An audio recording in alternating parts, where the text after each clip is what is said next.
त्वमेव केवलं महत्त्वासि त्वमेव सर्वं खल्विदं ब्रह्मासि त्वं साक्षादात्मासि नित्यं प्रकृतमस्मि सत्यमस्मि अवत्वं माम् अवकारम् अवश्रोतारम् अवधातारम् अवधातारम् अवानुजानमवशिष्यम् अवपश्चात्तार अवपुरस्तार अवोत्तरात्तार अवदक्षिणात्तार अवचोर्ध्वात्तार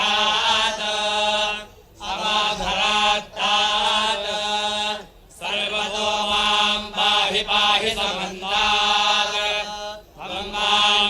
त्वं चिन्मयः त्वमानन्दमयस्त्वं ब्रह्ममयः त्वं सच्चिदानन्दाद्वितीयोऽसि त्वं प्रत्यक्ष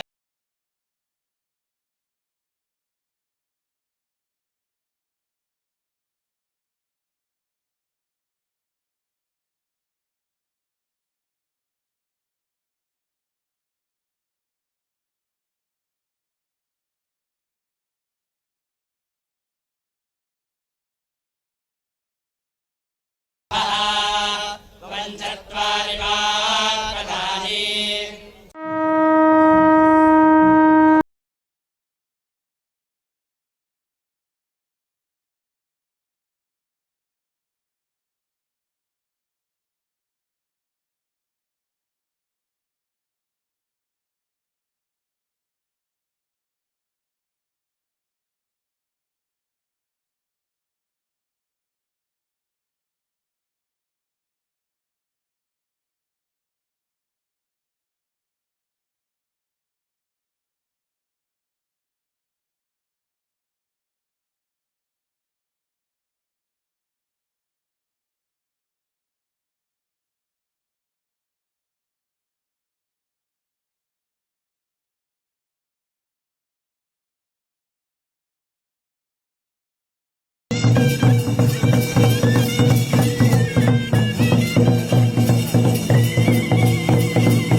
त्रिलोचनाय भस्माङ्गरागाय महेश्वराय नित्याय शुद्धाय दिगम्बराय तस्मै नकाराय नमः शिवाय मन्दाकिनी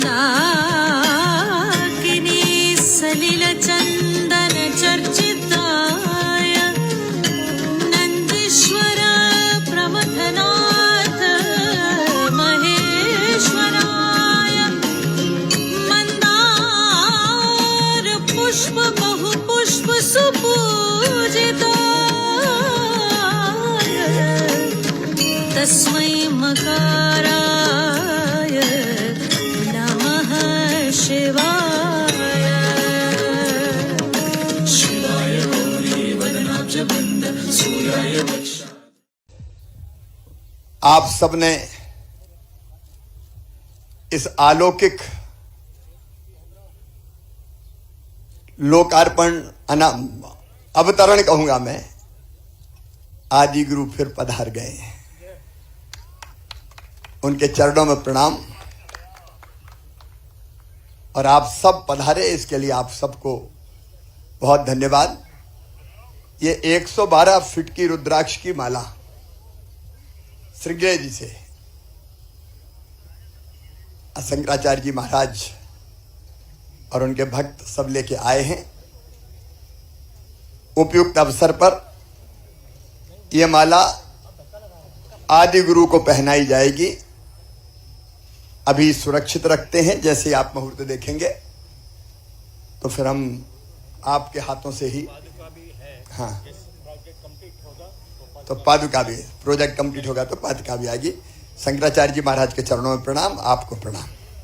भारत का जो सनातन विचार है, जो मूल विचार है कि एक ही चेतना सब में है, एक ही चेतना, उसे हजारों साल पहले भारत ने कहा, हमारे ऋषियों ने उद्घोष किया, अयम निजम परा वेत्ति गणना लघुचेत साम, उदार चरिता नाम तो वसुदैव कुटुंबकम। ये मेरा है, ये तेरा है। ये सोच छोटे दिल वालों का होता है। जो विशाल हृदय के होते हैं वो तो कहते हैं सारी दुनिया ही एक परिवार है, वसुदैव कुटुंबकम। ये एक विचार, एक ही चेतना सब में है। इसलिए भारत ने कहा, आत्मवत सर्वभूतेषु, सबको आत्मवत मानो, कोई दूसरा नहीं है। यह अद्वैत की यात्रा भेद से अभेद की अद्भुत यात्रा है। और इसको अलग अलग शब्दों में अनेकों ऋषियों ने कहा, संत युद्ध नहीं शांति, संघर्ष नहीं समन्वय, घृणा नहीं प्रेम।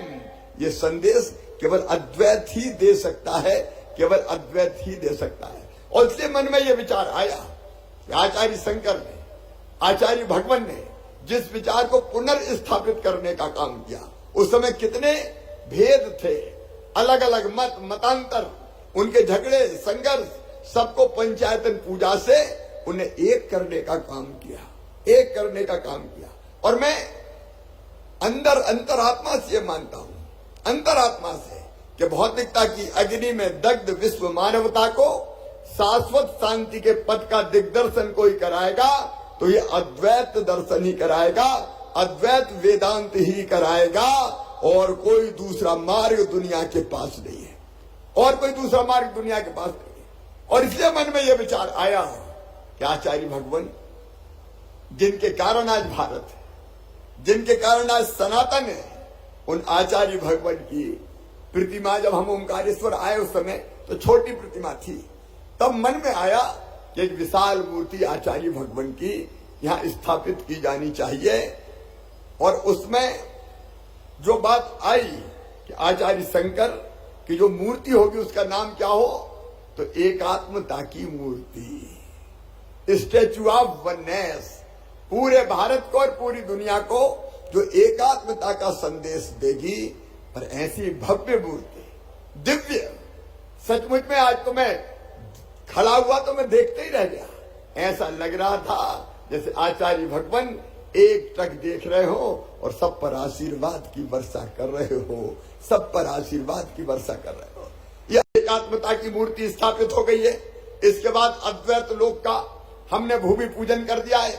मेरे मन में यह भाव था कि आने वाली पीढ़ियां अद्वैत है क्या ये जाने, और इसलिए हम कोई ऐसी रचना करें कि एक सिरे से अगर हमारे बच्चे हो, नौजवान हो, वो घुसे और दूसरे सिरे से निकले तो अद्वैत दर्शन उनके दिमाग, मन, मस्तिष्क और आत्मा में बैठ जाए। इसको पीढ़ी, एक पीढ़ी से दूसरी पीढ़ी, तीसरी पीढ़ी, लगातार ये विचार बढ़ता जाए। इसलिए अद्वैत लोक बनेगा जिसका आज भूमि पूजन किया गया है। और इसके साथ साथ इसका एक महत्वपूर्ण घटक है आचार्य शंकर अंतर्राष्ट्रीय वेदांत संस्थान। ये अद्वैत का सिद्धांत दुनिया भर में जाना चाहिए। और दुनिया के अनेकों फिलासफर ये मानते हैं। आचार्य शंकर का मूल्यांकन करते हुए प्रसिद्ध न्यायवाद नानी पालकीवाला ने कहा था कि आचार्य शंकर आत्मा के साम्राज्य के निर्माता थे। अब तक विश्व के किसी भी देश में जन्मे 10 सर्वश्रेष्ठ महापुरुषों की सूची बनाई जाए तो उसमें आदि शंकराचार्य का नाम सबसे ऊपर होगा, शीर्ष पर होगा। फ्रांस के सुप्रसिद्ध उपन्यासकार और विचारक आंद्रे मालाराक्स का विश्वास था कि आचार्य शंकर का विचार दर्शन भगवत गीता और उपनिषदों को लेकर उनके उपदेश स्वतंत्रता प्राप्ति के बाद भारत का पथ प्रदर्शन करेंगे। एक नहीं, अनेकों चिंतक और विचारक जो दुनिया भर के, उन्होंने इस दर्शन को श्रेष्ठ माना। और ये विचार भारत के जन जन के मन में जाए, बच्चों के, बूढ़ों के, नौजवानों के जीवन में भी आए और दुनिया भर में हमारा अद्वैत वेदांत फैले। इसलिए आचार्य शंकर अंतर्राष्ट्रीय वेदांत संस्थान या गुरुकुल होगा, जहां पढ़ने, अद्वैत की शिक्षा लेने देश और दुनिया भर से कई विद्यार्थी आएंगे और अद्वैत में दीक्षित होकर दुनिया भर में शांति की स्थापना करने का काम करेंगे। एक अद्भुत, ये तो ज्ञान भूमि है आचार्य भगवान की, ज्ञान भूमि, जहां उनको गुरु मिले थे यहाँ से ज्ञान का प्रवाह लगातार संपूर्ण विश्व में होता रहेगा, संपूर्ण विश्व में होता रहेगा। एक आत्मधाम कर्मकांड नहीं है, ये पूरी दुनिया को शांति का संदेश देके सही दिशा दिखाएगा, भारत के संस्कार देगा, जिससे लोग अपने जीवन को धन्य बना पाएंगे और एक ऐसे विश्व का निर्माण जहाँ सब सुखी हो, सबका मंगल हो, सबका कल्याण हो, वो संदेश हमारा यहाँ से जाएगा। ये जो हो रहा है आचार्य भगवान की कृपा, उनकी इच्छा और उनके आशीर्वाद से हो रहा है। हम तो निमित्त मात्र है सब, लेकिन आइए निमित्त बनने का भी अपना आनंद है। हम कैसे भगवान के हाथों के अच्छे खिलौने बनके उनके कार्य को ठीक ढंग से जमीन पर नीचे उतारने में अपनी जिंदगी का योगदान दे सकें। मैं स्वयं भी इस कार्य के लिए अपने आप को समर्पित करता हूं और आपसे भी प्रार्थना करता हूं, आप भी थोड़ा समय दीजिए ताकि सचमुच में हम पूरे विश्व में इस मंत्र को गुजा सके कि धर्म की अधर्म का प्राणियों में और विश्व का भारत माता की हर हर नर्मदे हर